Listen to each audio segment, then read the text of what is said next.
Cette vidéo est tournée dans le cadre de la Semaine de la science et des technologies. Son contenu correspond au programme du domaine d'apprentissage des sciences du ministère de l'enseignement primaire, secondaire et technique, développé dans le cadre du projet d'éducation pour la qualité et la pertinence des enseignements au niveau secondaire et universitaire.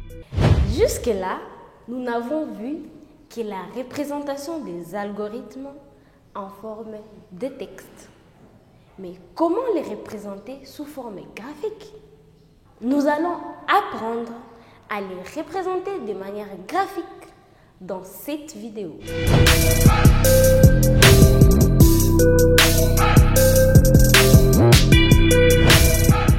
Un ordinogramme est une représentation graphique ou picturale d'un algorithme à l'aide de différents symboles, formes, flèches, pour démontrer un processus ou un programme. Avec les algorithmes, nous pouvons facilement comprendre un programme. L'objectif principal d'un ordinogramme est en fait d'analyser différents processus. Plusieurs graphiques standards sont appliqués dans un ordinogramme. Visualisons un peu les représentations. Représentation du début et de la fin, l'entrée, le processus, la décision, les connecteurs. Ces graphiques représentent les différentes parties d'un ordinogramme.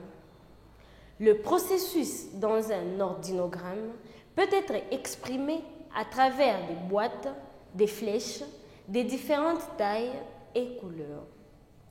Dans un ordinogramme, nous pouvons facilement mettre en évidence un certain nombre d'éléments et les relations entre chaque partie. Comment utiliser les ordinogrammes pour représenter les algorithmes?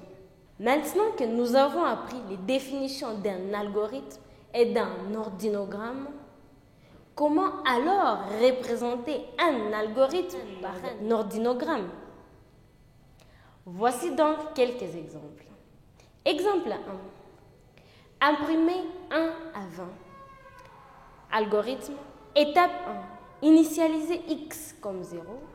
Étape 2. Incrémenter x par 1. Étape 3. Imprimer x. Quand je dis imprimer, je veux dire afficher. Étape 4. Si x est inférieur à 20, revenez à l'étape 2, c'est-à-dire incrémenter encore x par 1. Voici l'ordinogramme. Début. Initialiser x par 0. X, c'est la valeur qui a été déclarée. Ensuite, incrémenter x par 1. Ensuite, affichons x. Ensuite, vérifions si x est inférieur à 20. Si oui, on incrémente encore x par 1. X devient 2, on affiche x, donc on affiche 2. On revérifie encore si x est inférieur à 20. Si oui, on refait le processus d'incrémentation jusqu'à ce que x sera supérieur à 20. Lorsque x sera supérieur à 20, nous vérifierons à l'étape de la condition et la réponse sera non, ce qui va boucler notre algorithme. Un deuxième exemple, calculer le périmètre d'un carré dont la formule est périmètre égal côté fois 4. Ensuite, représenter cet algorithme par un ordinogramme. Voici donc les étapes. Nous devons lire la variable, c'est-à-dire la valeur qui a été entrée dans la variable côté, le côté du carré. Étape 2, calculer le périmètre grâce à la formule périmètre égale côté fois 4. Étape 3, afficher le périmètre. Voici donc l'ordinogramme. Début, lire côté, la valeur qui était entrée dans le côté.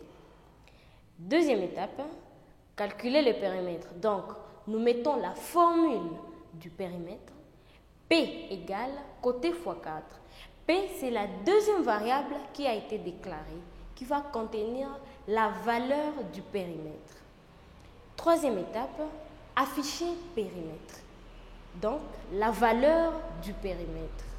Ensuite, fin algorithme, qui ferme également l'ordinogramme. Nous pouvons donc conclure que qu'un ordinogramme est une représentation picturale ou graphique d'un algorithme.